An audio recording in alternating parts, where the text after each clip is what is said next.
Gracias a ti por estar con nosotros. Saber para servir.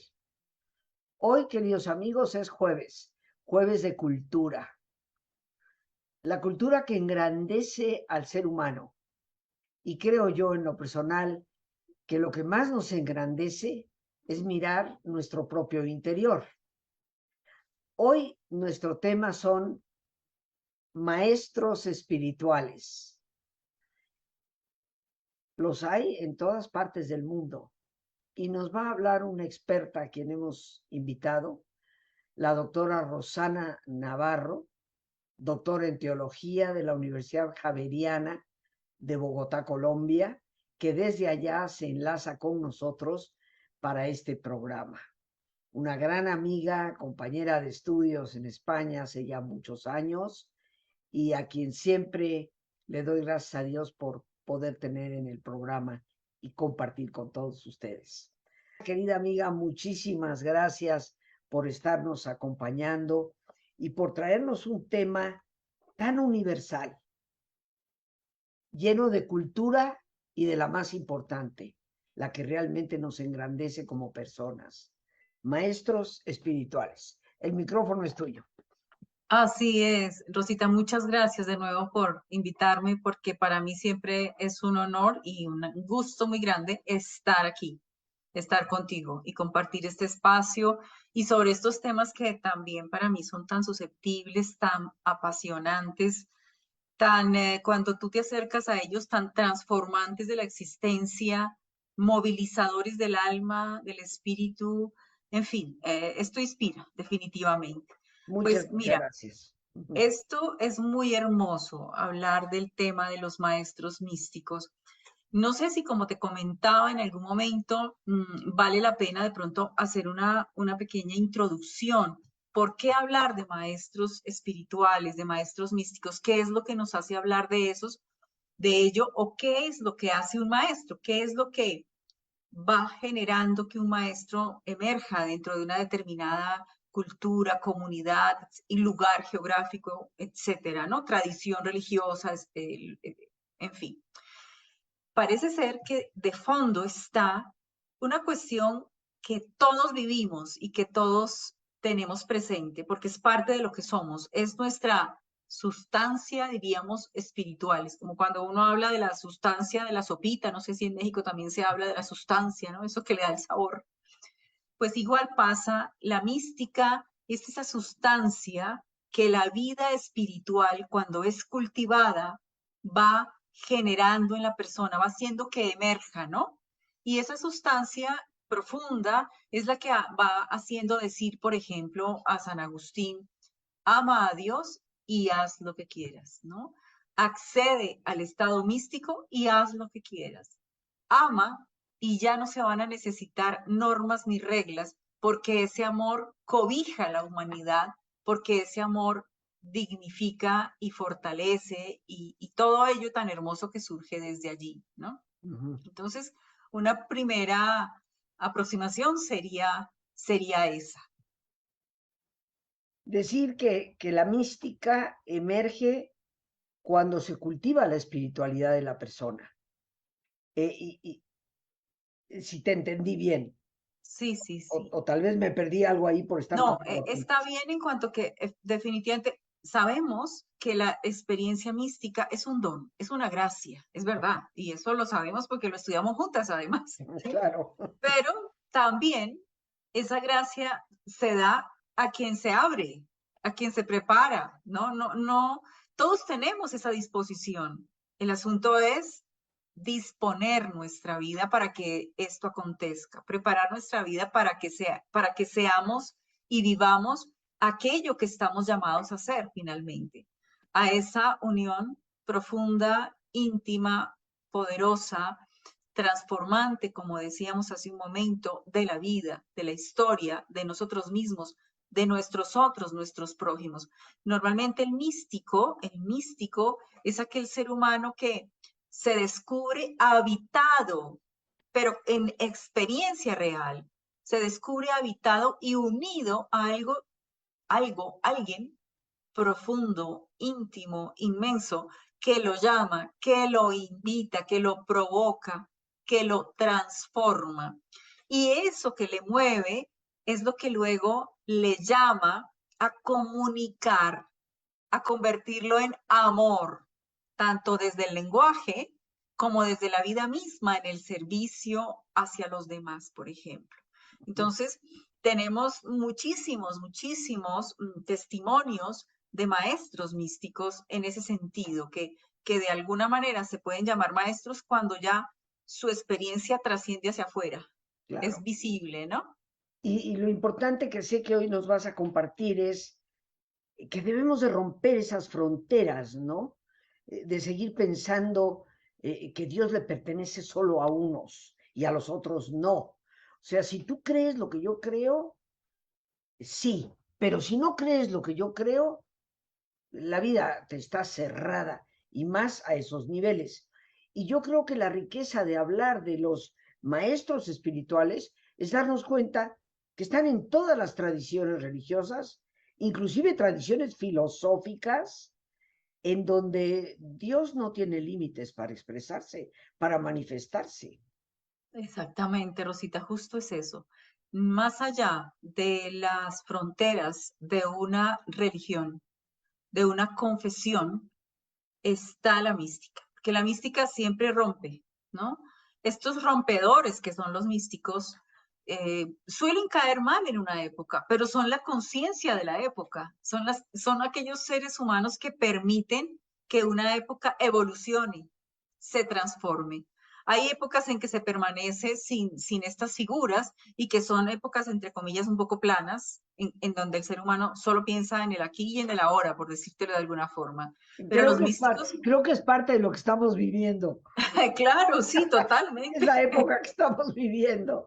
Pero fíjense, yo creo que también estamos viviendo la época en que eso está empezando a hacer ruido, a incomodar al ser humano, a generarle rupturas que le hacen buscar alternativas. Y por eso en este momento se encuentran tantas búsquedas de tan diversas especies y tantas propuestas de respuesta de tan diversas especies que también confunden enormemente a las personas. Así es. Pero háblanos un poco, precisamente ya dentro del esquema de que la experiencia mística está más allá de religiosidad de uno o de otro. Háblanos un poco de quiénes podríamos decir han sido los grandes maestros espirituales de la humanidad. Mira, hay nombres, pero son muchísimos, pero muchísimos. Yo diría que más que nombres, hay que, bueno, se pueden ubicar en determinados momentos históricos y en lugares geográficos, ¿no? Eh, Fíjate cómo Karl Jaspers, en uno de sus libros sobre la historia de la humanidad, manifiesta que él descubre que hay una serie de coincidencias en algunas épocas de la historia. Esto que él llama tiempo axial, tiempo eje, momentos como por ejemplo entre el siglo séptimo, octavo antes de Cristo y el siglo primero, segundo, en donde simultáneamente en muy diversos lugares del planeta se gestaron unas figuras espirituales formidables, ¿no? Esas figuras espirituales, por ejemplo, te puedo mencionar en Oriente. Vamos a mirar un poquito en Oriente. En Oriente tenemos a Confucio, a Lao Tse, ¿no? En la India tenemos, digamos, no hay unas figuras específicas, pero sí tenemos unos textos maravillosos que nos hablan de alguien que está detrás y vive unas experiencias formidables, que son los Upanishads, ¿no? Tenemos también Buda, a propósito del budismo zen. Tenemos también en Irán Zaratustra y está también en Palestina, simultáneamente por esa época el profeta Elías, Isaías, Jeremías y luego más tarde Jesús, ¿no? Igualmente, pero simultáneamente por esas épocas también, lo que tú decías, desde la filosofía griega se fueron gestando figuras que desde ese pensamiento filosófico fueron empezando a hacer brotar preguntas que orientan al ser humano hacia una búsqueda de una respuesta espiritual. Es el caso de Plotino y de algunos discípulos de Platón, el neoplatonismo, que luego, por ejemplo, se evidencia en un Dionisio Areopagita, ¿no? En su famosa teología mística apofática, ¿no? Y ahora ustedes dirán, bueno, por favor, ¿y eso qué es de apofático, ¿no? Por Sí, favor, sí. A es ver, mastícala, por eso. favor, para que la podamos digerir. Sí, eso como con qué se come. Pues en teología se habla de dos maneras de teologizar, de hacer teología, de acercarnos, diríamos, a ese misterio que es Dios.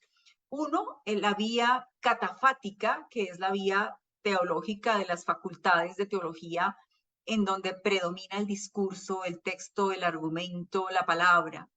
Y la vía apofática, que es la vía del silencio, del reconocimiento de que de Dios no podemos decir mayor cosa, porque en definitiva todo lo que podamos decir es lo que justamente no es. ¿Por qué razón? Porque nos desborda, porque va muchísimo más allá de lo que nosotros pudiésemos pensar o decir.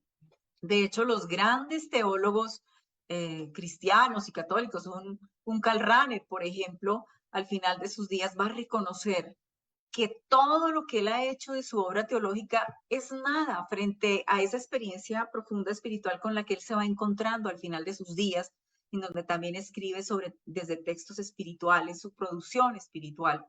Y ahora hablando de teólogos actuales, que seguramente tú también conoces a Pagola, este teólogo español tan querido, tan especial, Sí, tan dado a... te tuvimos de maestro allá cuando Además lo estuvimos en tuvimos de Ávila, lo maestro. tuvimos de maestro. Pues mira que yo tuve la fortuna de encontrármelo en Donostia, allá en el norte, yendo a visitar a una hermana teresiana que había sido profesora mía en el colegio. Me fui hasta allá y resulta que cuando yo entro al convento de la hermana, va saliendo con Pagola al lado. Y yo, pero padre Pagola, ¿qué haces aquí? Dijo, no, pues es que yo aquí soy el capellán, acabo de celebrar la Eucaristía de las hermanas. Y yo, ay, pero ¿qué es este privilegio, por favor? Y me dice, bueno, ya que te veo, te quiero decir algo. Todo lo que yo he escrito hasta ahora, hazme un favor, no lo leas. Escribe, trata de leer más bien lo que voy a escribir de aquí en adelante, que yo creo que eso va a valer un poquito más la pena. Voy a escribir sobre espiritualidad y eso sí va a valer la pena. Entonces a mí me dejó esto bastante que él mismo lo hubiese dicho. Y eso Sí. después veo que coincide en muchos teólogos y en muchas personas que han vivido una vida pues dedicada quizás a la religión, a la confesión, a la fe, pero que luego al final de sus días se despierta ese estado místico, diríamos, esa Claro. sensibilidad de unión, ¿no? Y todo esto bonito, digamos, que es propio, digamos, en este caso de los intelectuales que luego sufren una conversión, un poco de lo que habla también Lonergan en sus procesos como teólogo y demás, ¿no? Creo que mencionabas a Tomás de Aquino, ¿no? Estaba yo tomando apuntes. Tomás, No lo mencioné directamente, pero Tomás también le pasó lo mismo, él me quiso pasó quemar la suma exactamente lo mismo, teológica, ¿no? él quiso quemar su suma y dijo, no, esto ya no es, ¿no? Es paja, Y es paja. es paja pura. Y fíjate que ya luego esos discípulos que tuvo, que fueron maestros místicos, fíjate el maestro Eckhart, nosotros también vimos a Toulero, ¿te acuerdas? También Exacto. todos ellos dominicos que trabajan esa línea o viven esa línea de la mística especulativa, que es una mística en donde también desde la perspectiva apofática intentan el silencio del no decir y la palabra que más bien provoca el silencio que evoca al infinito, ¿no? Es una cosa súper interesante esa partecita. Bueno, estábamos hablando del tiempo axial, ¿no? Y nos fuimos por allí. Estábamos ubicados en el siglo VIII, siglo II, y cómo surgen estas figuras. Y, por ejemplo, sería interesante mirar un poquito allá en Oriente, que es otra manera de pensar, otra manera de decirse, de representarse, estas figuras como Lao Tse. Ujú. Quiero contar un poquito de Lao Tse, si te parece, Por supuesto. Rosita. A mí el Él taoísmo me más o menos, parece, perdón, me decía que el taoísmo me parece una filosofía que hay que profundizar y que hay que seriamente reflexionar. sin duda alguna, sin duda alguna. en este tiempo axial del año 800 al 200, justo Lao Tse nace como en el 600, algo así, antes de Cristo. Ese es precisamente lo que tú dices, el fundador del taoísmo, que es más una filosofía, ¿no?, que una religión, ¿no? Es difícil confirmar datos de este hombre, de su vida, pero sí su obra es más una colección como de sentencias, porque él, a nivel de su contexto que vivió, se dio cuenta que había como mucha corrupción en el alto gobierno en ese momento, y descubre que necesita engendrar un nuevo tipo de relación entre los seres. Entonces, sus sentencias son más del orden ético de la relación con el otro, pero son sentencias absolutamente sabias, ¿no? Por ejemplo, esta: ¿qué amas más? La fama, perdón, o tu persona. ¿Qué amas más? ¿Tu persona o tu riqueza? ¿Qué te hace más desdichado? ¿Demasiado consumo? Aquel que más atesora, más pierde. El hombre que se contenta nunca padece desgracias. Entonces, fíjense, es un estilo de ser maestro muy de cara a la realidad que él estaba viviendo. Y en este momento cabe decir que todos los maestros espirituales son hijos de su tiempo, ¿no?, de su cultura, de la experiencia de su vida, de su familia, y obviamente el rasgo propio de su persona, de cómo ellos han sido en su modo de vivir. Esto te puedo decir en cuanto a Lao Tse, y pudiéramos decir que el Tao, de donde luego él habla, es el misterio infinito, ¿no? Ese misterio que todos los seres humanos queremos develar. La necesidad de Dios tiene que ver con el anhelo de la belleza. Lao Tse es un amante de la naturaleza, en contacto con la naturaleza, la poesía, la unidad más allá del miedo o del dolor. Es un poco lo que él busca, lo que él quiere hacer que el ser humano de su momento, de su tiempo, vea lo que él no vio, lo que él no vio. Hay otro personaje un poco más adelante que es Confucio, ¿no? Confucio, por ejemplo, dentro de que también es bueno, hablamos del confucianismo, ¿no?, que es toda esta otra filosofía también, en donde se plantea la ética también, un referente ético. Confucio vivió un poquito más tarde que Lao Tse, hacia el año 500 más o menos, y vamos a mirar alguna de sus sentencias. Dice: si tus palabras son leales y sinceras y tus actuaciones consecuentes y respetuosas, podrás ser aceptado incluso en los países bárbaros. Pero si tus palabras no son leales ni sinceras y tus actuaciones no son consecuentes ni respetuosas, podrás ser rechazado incluso en tu propio pueblo natal. Ten presentes estas máximas como si estuvieran escritas en un lienzo o en el yugo de tu carruaje, y así podrás ir a donde quieras sin problemas. Esto, por ejemplo, en relación con estos dos maestros de la China, del Oriente, de este momento importante. Y podríamos dar, Rosita, un salto así gigante del año 800, 200. Hay otro maestro que viene más para acá, para el año 1200 de nuestra era, en plena Edad Media, y que está ubicado un poquito más al occidente del Oriente, del Oriente cercano. Estamos hablando de Rumi, ¿no? Oh, Estamos hablando de Rumi, este místico poeta. Dicen que es el místico más representativo, más fuerte, más profundo de todo el Islam. Y aquí me gustaría, Rosita, comentar cómo es que nace esa mística de Rumi, que se llama sufi, ¿no? Sufismo. sufismo, sí.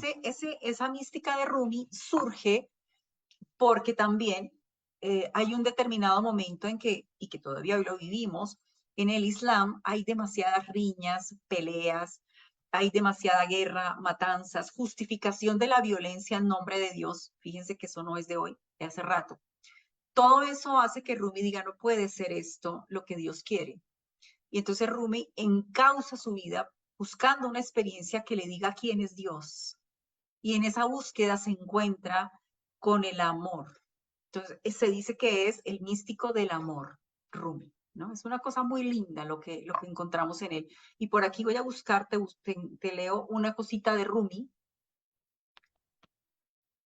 Dice, tu amor vino hasta mi corazón y se marchó feliz. Después volvió, se puso los vestidos del amor, pero una vez más se fue. Tímidamente le supliqué que se quedase conmigo, al menos por unos días. El amor se sentó junto a mí y ya se olvidó de partir. ¿Cómo te parece Qué eso tan bonito? hermoso, qué hermoso. Bueno, Rumi es maravilloso, ¿no? Es Siempre me maravilloso. deleito en leer a Rumi y lo cito en algunos de mis talleres porque me habla de ese Dios que es el espejo donde nos vemos nosotros mismos, ¿no? Así es, Rosita. Y de Rumi diríamos una cosita más, y es que parece que también en él está el origen de la famosa danza extática, esa danza con esas faldones en torno a sí mismos, que buscando un poquito qué significado tiene ese baile, porque yo tampoco lo sabía, encuentro que la idea es que a medida que se gira sobre sí mismo, el yo se expanda para que dé espacio a la divinidad. Una cosa maravillosa, es decir, que la fuerza centrífuga saque al yo de sí para que lo habite Dios, digamos, de alguna forma, ¿no? Es una cosa muy hermosa en esa danza lo que se quiere provocar. Entonces, uno dice, pero ¿cómo estos hombres hacen esa danza y no se caen, no se marean? Pues es justamente porque están tan embebidos de su experiencia espiritual que lo que están haciendo es viviéndola. Y eso es lo que provoca el estilo de la danza y lo que luego genera también en ellos mismos y en las personas que ven estos espectáculos de danza.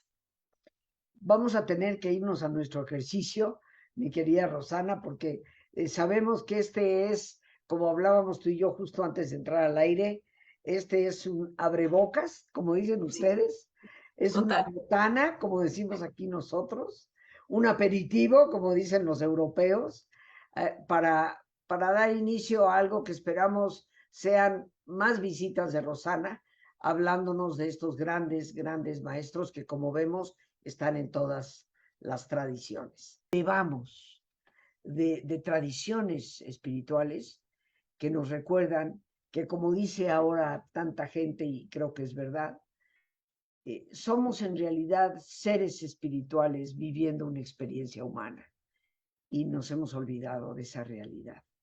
Taylor de Chardin. Teilhard de Chardin, efectivamente, el gran jesuita, paleontólogo científico del siglo XX.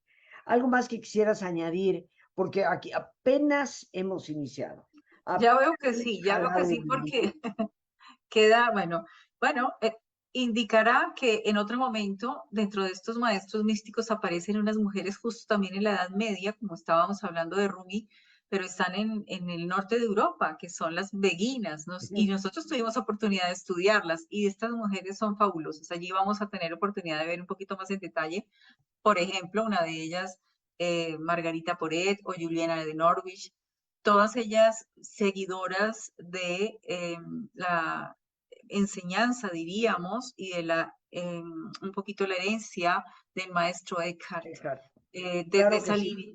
Sí, eso tendremos que seguirlo ampliando y luego ver también en nuestras cercanías contemporáneas que también hay muchos maestros y que de pronto no los reconocemos en medio de la vida cotidiana actual del el siglo XX y XXI, pues entre ellas pues está Eti, por supuesto, y muchísimas otros personajes que evidentemente lo que nos están diciendo es eh, plantear unas alertas a la época que vivimos y hacernos preguntar sobre el sentido de nuestras vidas y sobre la razón de ser. Pues Rosana, yo te quiero dar las gracias como siempre por tu participación en el programa. Tenemos mucho todavía que compartir, queridos amigos, estemos pendientes de las visitas que nos estará haciendo la doctora Rosana Navarro, que procuraremos ir compartiendo a través de los jueves de cultura, ya que reitero lo que dije al inicio, la cultura que engrandece al ser humano, la más importante de ellas, descubrir nuestra propia humanidad. Y eso se da en la medida en que procuramos vivir desde la realidad de nuestra espiritualidad. Rosana, mil gracias por estarnos acompañando y tenemos pendientes muchos encuentros más. Sin Gracias. duda, Rosita, muchísimas gracias a ti, de verdad, por toda tu generosidad y todo el amor que despliegas en tu palabra y en tu persona. Muchísimas gracias a ti, mi querida amiga. Nos vamos a despedir dando gracias a Dios por este espacio que nos permite compartir, a nuestra invitada, la doctora Rosana Navarro, a Lorena Sánchez, nuestra productora, y a ti, el más importante de todos. Una vez más, gracias, muchas gracias por tu paciencia al escucharme y por ayudarme siempre a crecer contigo. Que Dios te bendiga.